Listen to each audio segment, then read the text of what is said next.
Oke, selamat datang di channel saya Anak Tua bersama gue Dito Wangsa di segmen Lo Harus Tahu.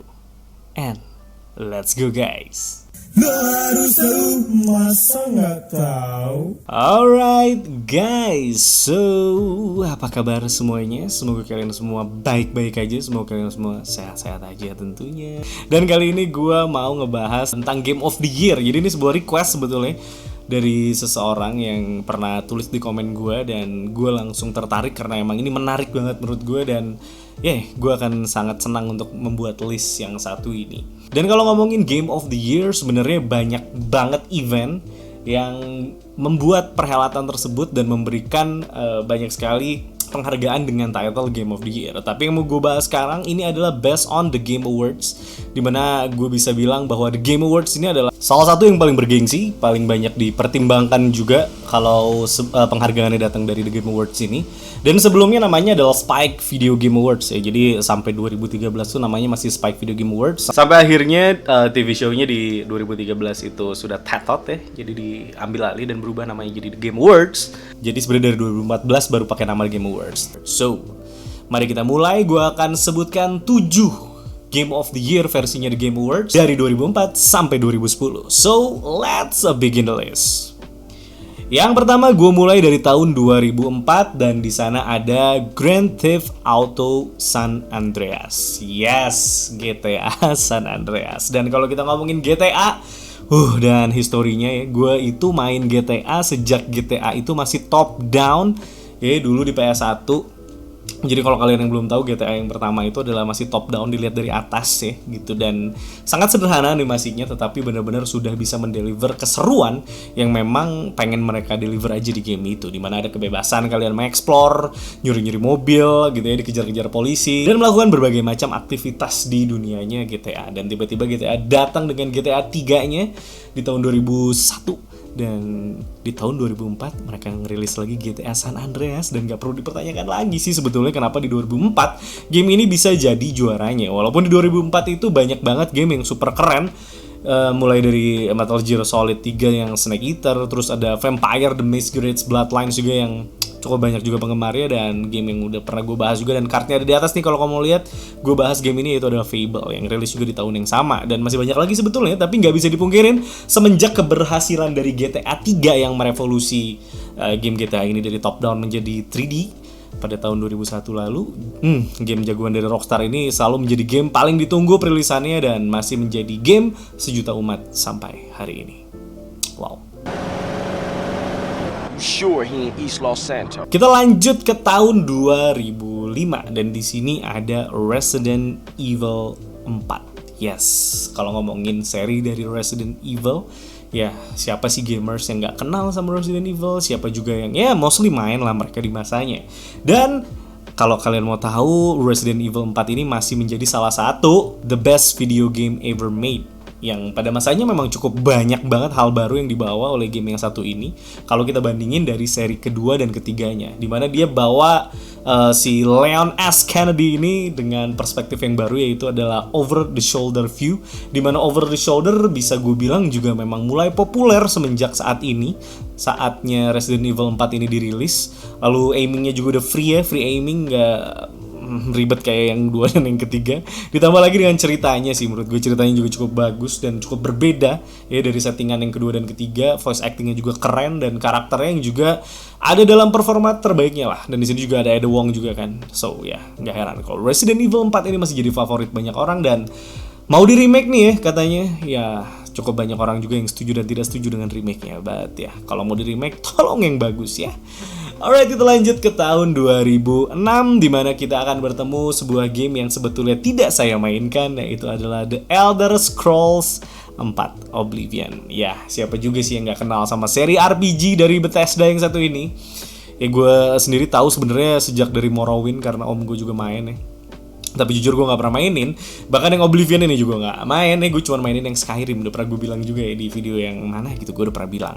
Dan kenapa bang? Kan ini bagus banget. Ya salah satu pertimbangan gue saat itu adalah game ini first person perspektifnya. Dan saat itu gue sangat-sangat mabuk kalau main game first person. Apalagi yang durasinya panjang. Dan ini RPG dan pastinya panjang. Ya walaupun memang bisa third person, tapi ya maksimalnya emang di first person ya. Sebagian orang juga setuju dengan itu, dan mungkin saat itu juga emang bukan selera gue aja sih. Tapi gue cukup mengambil beberapa referensi juga kenapa sih game ini bisa pecah banget ya, Oblivion, dan bisa jadi Game of the Year.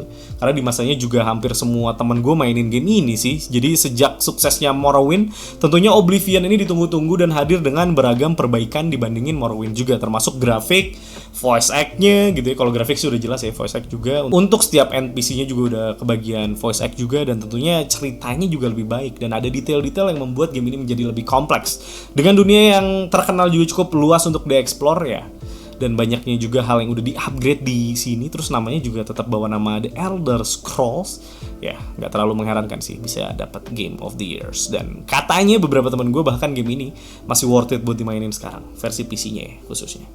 So mari kita lanjut ke tahun 2007, dimana ini adalah game favorit gue lagi, ya kan? Udah masuk list game terbaik gue. Dan ya, ini adalah first person. Buat kalian yang udah pernah nonton podcast Game of Decade gue bareng sama TLM dan Repsul sama Mas Plat juga, pastinya udah tahu bahwa gue mainin BioShock itu justru dari seri keduanya. Jadi gue nggak main pas di 2007-nya gitu. Dan kalian bisa lihat detail bagaimana gue bisa terjerumus di dunianya BioShock, di video BioShock from time to time-nya gue, yang kartnya bakal gue tongolin di atas, silahkan kalian lihat. Lalu kenapa game ini jadi GOTY bang? Ya kalau buat gue sih yang paling gokil dari BioShock yang pertama ini jelas adalah storyline-nya, ceritanya, yang ditulis oleh the one and only Ken Levine. Jadi Ken Levine juga udah dapat banyak penghargaan, salah satunya adalah the best storytelling juga, dimana lu bisa dapetin ambience-nya juga oke, sound design-nya menurut gue juga ciamik banget, voice act-nya gue suka ya, dan kalian pasti tahu lah, terngiang-ngiang lah pastinya dengan kata-kata would you kindly, yeah, of course. Well, karena emang semuanya dieksekusi dengan sangat gokil. Ditambah lagi dengan suntikan good and evil choice ya, kayak ada morality choice kayak Fable, ala-ala Fable yang akan menguji moralitas lulu semua yang main game ini lewat 3 ending yang berbeda. Jadi punya 3 different ending, tergantung bagaimana pilihan lo dalam men-treat atau menghadapi little sister di game ini. Oh, dang, I love this game so much. Setiap gue ngomongin BioShock, gue pasti pengen main lagi rasanya. The best.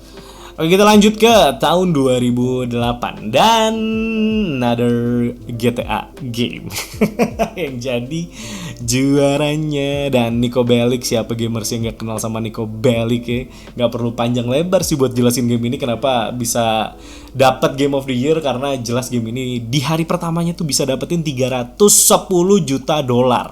Well, di hari pertama boy, GTA 4 nyabet banyak banget penghargaan juga, dan pencapaiannya juga banyak banget. Karena kalau ditanya apa sih bang yang bikin GTA bisa gitu, ya ini GTA bro gitu loh. Dan di tahun itu juga saingannya memang gak terlalu banyak kali ya. Ada Dead Space, Fallout 3, MGS 4 ya. Walaupun kontroversial seingat gue GTA 4 ini, dengan salah satunya adalah masalah dimana kalian ini bisa nyetir sambil mabuk ya.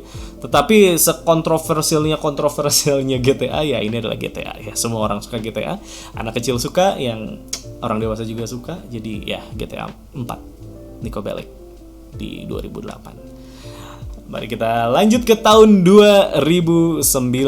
Di sini ada game eksklusifnya PlayStation, yaitu adalah Uncharted 2 Among Thieves. Ya, Nathan Drake, salah satu karakter jagoan dari game eksklusif PlayStation, dan akhirnya mendapatkan Game of the Year dari Game Award di seri keduanya dengan penjualan 7 juta kopi worldwide. Well, apa sih yang spesial sebenarnya dari game ini? Well, hampir semua hal di game ini menurut gua ya, lagi-lagi menurut gua itu ada pada top performance-nya di masa itu. Mulai dari storyline-nya menurut gua keren banget, karakternya juga udah mulai solid, karakter desainnya, karakter development-nya, voice act-nya juga makin ganteng di seri yang ini. Lalu kalau kita ngomongin gameplay mechanics, di sini gameplay mechanics-nya wow, I love it. Scoringnya juga keren banget. Jadi semua wow banget sih pada masanya menurut gue. Dan gue mainin game ini tuh bisa sampai berkali-kali karena memang gak terlalu panjang juga gitu. Dan kalian yang pengen mainin game ini, nah, kalian bisa lihat dulu referensinya, karena gue udah pernah bahas juga di Uncharted from time to time. Linknya seperti biasa, kartunya gue tongolin di atas. Dan yang terakhir untuk menutup list dari lo harus tahu kali ini adalah di tahun 2010, dan lagi-lagi Rockstar Red Dead Redemption. Lagi-lagi ini game pernah gue bahas ya di podcast yang Game of Decade bareng TLM, Repsul, dan Mas Plat. Dan ya di tahun 2010 banyak juga game yang keren yang rilis. Ya kan, ada Mass Effect 2 dan banyak yang jagoin itu pastinya. Fallout New Vegas, banyak juga yang menganggap Fallout New Vegas ini adalah Fallout terbaik ya.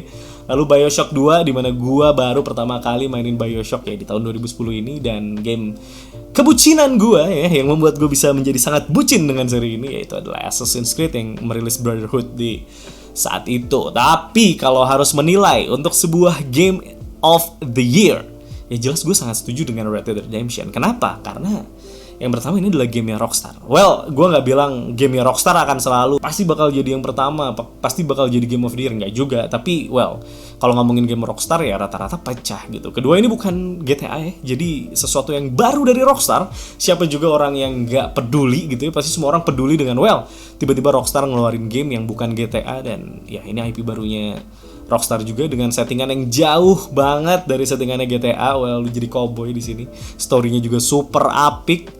Ini boleh dibilang game cowboy pertama gue sih. Lu bisa berkuda, explore dunia perkoboyan ala Clint Eastwood ya gitu. Tua banget referensi gue. Dengan semua gameplay mekaniknya yang juga wow banget di saat itu. Jadi lu bisa bener-bener duel ala cowboy gitu ya. Di sini lu bisa duel ala cowboy.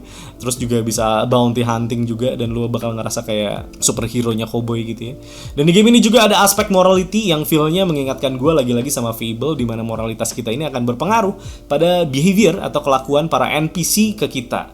Jadi misalnya lu fame-nya bagus gitu ya, bisa menjaga moralitas lu dengan cukup bagus dengan banyak collecting bounty, terus bantu-bantuin orang gitu ya, nggak pernah sembarangan juga. Nanti NPC-nya bakal ngasih lu diskon, terus juga ramah sama lu gitu. Tapi kalau sebaliknya ya itu, lu datang aja NPC pada udah tutup pintu, pada kabur gitu ya, tiba-tiba kota jadi sepi pas lu datang. Dan itu adalah hal yang wow ya, membuat feel game ini tuh menjadi lebih wow aja sih menurut gue. Jadi kenapa enggak sih Red Dead Redemption di 2010 itu jadi Game of the Year versinya di Game Awards. So, itulah tadi 7 list dari 2004 sampai 2010 untuk Game of the Year versinya The Game Awards yang gue bahas.